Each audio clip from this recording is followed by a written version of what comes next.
Before I start about speaking about today's video, I just want to remind you that the state said Kwabin and his friend wanted to unalive the judge, and the police spokesperson, I think her name is Atlanta Mate. She went on ENCA and Newsroom Africa and said the police have done an investigation which was led by senior investigators, and they got the lead via the intelligence.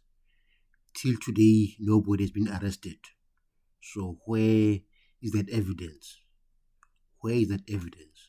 Clearly, the state lied. Nobody wanted to unalive the judge and Baloyi. They just wanted to create a hype and say Kwabini's friends and him are dangerous and all that stuff. That's it.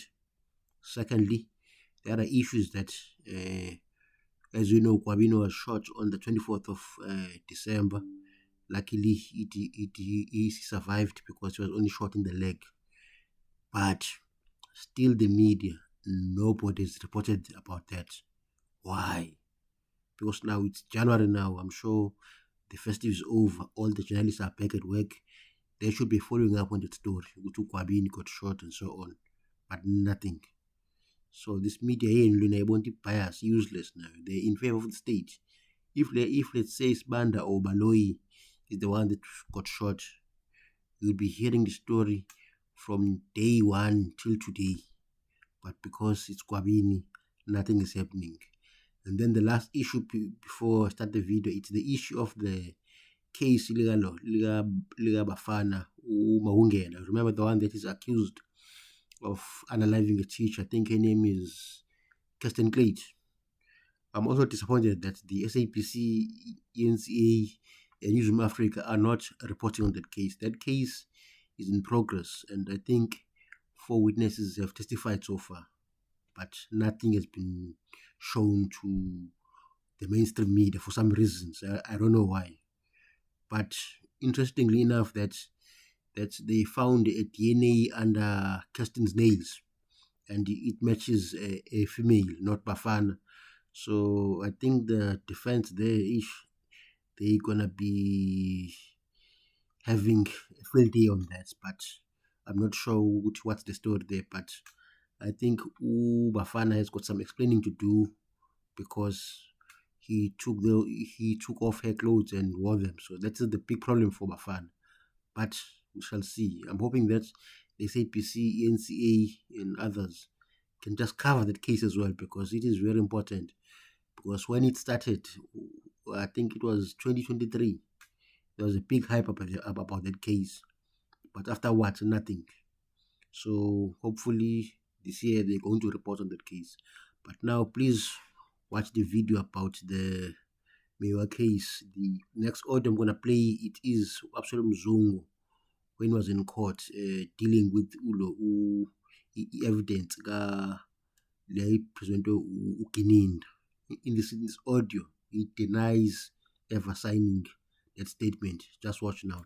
Brigadier Ninda is saying here that you have admitted what you gave him in this statement and the content of the statement, and that you signed this statement in his presence. Akushoyo lana ke kuloko engicela ukukutshela kona noma ukufundela kona baba uZungu ukuthi ke uBrigadier Gininda uthi wakuvuma ke lokho akubhaliwe lana kusona istatement wase uyasayina. Abana le ndawo sure noma ngangikabi ke la ngihle ngiboshwe kodwa leyo ndawo nje angiyazi kwayo le ndawo ale statement angisazi. Even the mentioned place, irrespective of my although I was under or irrespective of the condition, my conditions at that time, but the place that is mentioned here, I don't know. I also don't know the statement. You have said that that signature that is appearing there on the last page of the statement is also not yours. Or let me put it this way. What did you say about that signature? Ukhona ukushilo yakhumbula baba ubuza ngalokusayina lokho. Ukhona ukushilo ubuthini ngalokusayina lokho. Cha bengithe ngasona lesakusilo. Ubhaliwe nje lo bhaliwa wase statement sami lesi. Injalo signature yami. What I said is that this is not my signature. Thank you. Uma ngabe kunjalo edinge yami le khona nje angibuza ukuthi ngiphethwa ngibheka ukuthi yiyo le mpela lento engisa usho ukuthi uGininda ke ngalesikhathi engisayina la Yes. sengisayinile wabe sekuthathani kokunye into ethile ngiphethwa buku ukuthi yiyo ngempela nesignature yami. If Gininda claims or alleges that this is my signature, is there anything that he took from me just to prove that indeed this was, to compare and see that this was indeed my signature? So you maintain that this is not your signature. Umile lapho ukuthi akusiwena osayine la. Hayi angisiyo. No, it's not me. And you further maintain that you never signed a document before Brigadier Gininda. Usasho futhi ukuthi akukho nje iphepha olisayina phambi kwakhe uGininda. Lekho ngangijwayelana kuphi naye ngoba ngangiqala esho ukuthi uyisuka kangakanani wayiqala ukubona mina. Ngoba ngiqala ukumbona lelanga ngase ngimenzela zonke lezi zinto ilanga elilodwa.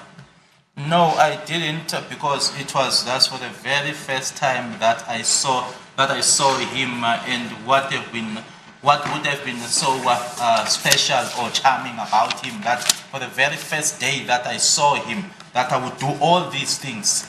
Yes. Okunye ngingakuphazamise ngiyaxolisa. Okunye la ngizwa nibala iphoyisa la kuthiwa wayene. Hey, tada! We are back with another video. The page, it is South African Late News. What you just heard there, it is Ubaba Absol Mzungu denying what he signed that statement. He's saying the signature that appears in the statement, it is not his. But the same Advocate Baloyi and Ulona Brigadier Gininda are saying information that they obtained from Babu Zongo is hearsay evidence. So now they are trying to distance themselves from that statement at the same time, which is why they did not call him. But earlier on, during the trial, Brigadier Gininda told the court that the breakthrough in this case came as a result of the information that was provided by Ubaba Absol Mzungu. So Brigadier Gininda cannot have it two ways. It's either the statement is valid and the information that is there, it is valid. But now Ubalo is saying whatever information that was provided by Absol Mzungu, it is hearsay evidence because but Babu Zungu na wezwe ngomuntu. But the same state advocate led the same statement by Babu Zungu.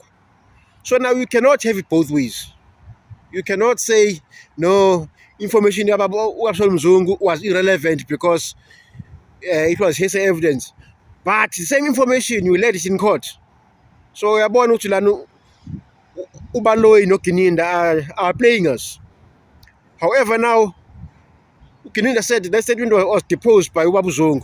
But now on the audio that I played earlier on, Ubaba Absol Mzungu denies that he signed that statement, meaning that Brigadier Gininda forged his signature. That is what is Absol Mzungu saying to the court. And now the court is left with a question, which is who to believe. And for me, it is very easy to believe Ubaba Absol Mzungu because Brigadier Gininda has been accused by more than one person of fabricating evidence. Remember in the case of Roderick Krecher, one accused told the court that Brigadier Gininda and his team offered him money if he testified in court and confessed, then implicated Roderick Krecher. But that witness refused to do that because he knew that it is a wrong thing. Then we have Sibiya. He says the same thing, Uti. The evidence by state got from him because they tortured him. So he's saying the confession that the court has, it came because he was under duress. The same is said by Ubangantans. So you can see that about 3 people are saying the state forced them or fabricated evidence.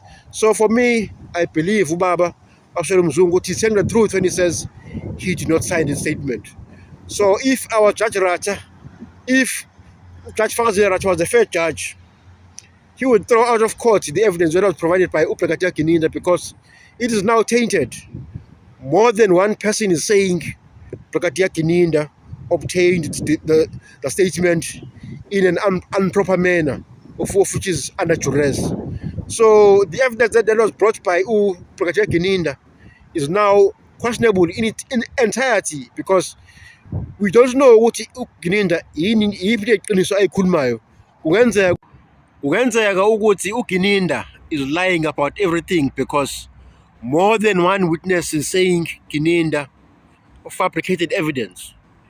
So for a judge to believe Gininda, it will be shocking now because even uGwabini is accused, Ubaloyi and Sibanda, ukuthi he came to their offices in Pretoria 3 times. And on one occasion, he said Advocate Baloyi tried to feed him a story.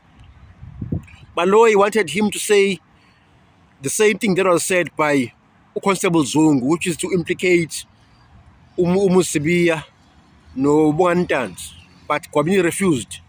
So now you can see with Labana state in its entirety gets evidence in an improper manner. Even Ubaloyi, you remember that Ulona Makuba, he said he brought docket 375 to Ubaloyi to charge those people that were in the house. But Ubaloyi ignored that. Even though it's clear that the people in the house have lied. So once Ubaloyi decided that he's going to charge these 5 men, he refused to accept any evidence which may lead to the arrest of the likes of Longotwala. So you can say that the state is not operating in the manner that it should be.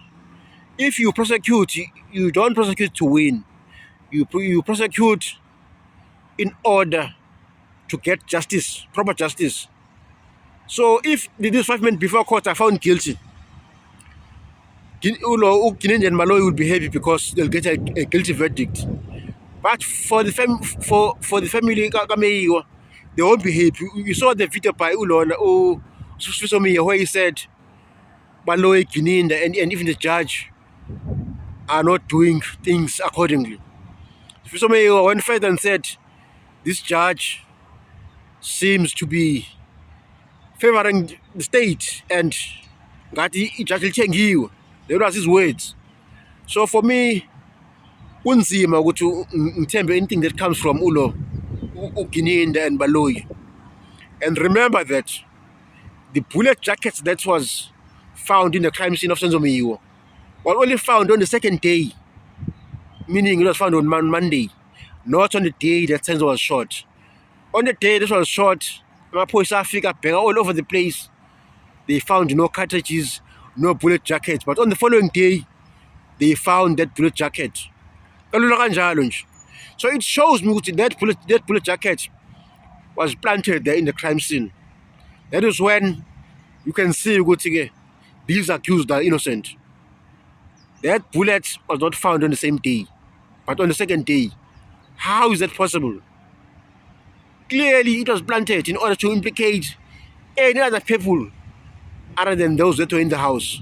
The alleged shooter. Remember that statements come to Mhlope sitting. Utumela Madlala phoned him and told him ukuthi Senzomiyiwa was shot ngephutha edutyulwa ubani uLongotwala allegedly. So you can see ukuthi on the day Senzo was shot, I'm sure someone from the police came there and picked up the correct cartridges and then threw them away so that the evidence is concealed. That's how I see it.